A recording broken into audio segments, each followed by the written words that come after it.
नमामि शमीशाननिर्वाणरूपं विभुं व्यापकं ब्रह्मवेदस्वरूपम् अजं निर्गुणं निर्विकल्पं निरीहं चिदाकाशमाकाशवासं भजेऽहम् निराकारमोङ्कारमूलं तुरीयं गिराज्ञानगोतीतमीशं गिरीशं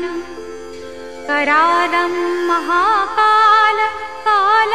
कृपालुं गुणागारसंसारपारं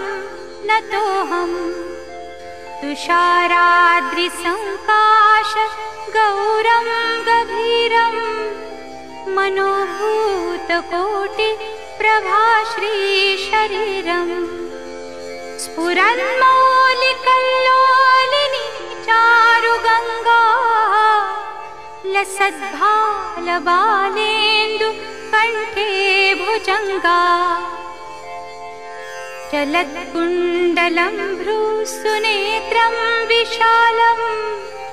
प्रसन्नाननं नीलकण्ठं दयालुं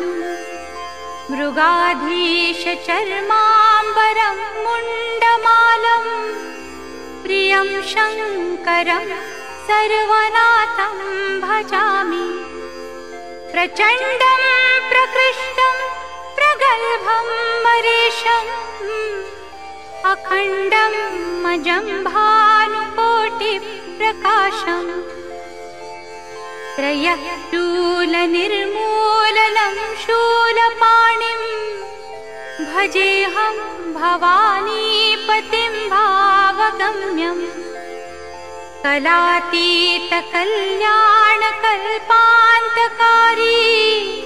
सदा सच्चिदानन्ददाता पुरारी चिदानन्दसन्दोहमोहापहारी प्रसीद प्रसीद प्रभो मन्मथारी न यावत् उमानाथ पादारविन्दं भजन्ति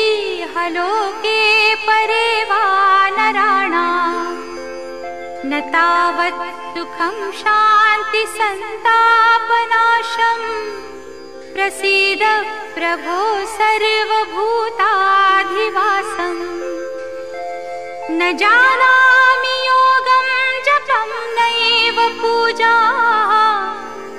नतोऽहं सदा सर्वदा शम्भुतुभ्यम् जराजन्म दुःखौघतातप्यमानं प्रभो पाहि शापान्नमामीश शम्भो रुद्राष्टकमिदं प्रोक्तं विप्रेण हरतुष्टये ये पठन्ति नरा भक्त्या तेषां शम्भुः प्रसीदति इति श्रीमद् रामायणे विप्रकृतं रुद्राष्टकं श्रीशिवार्पणमस्तु। ॐ शान्ति शान्ति शान्तिः।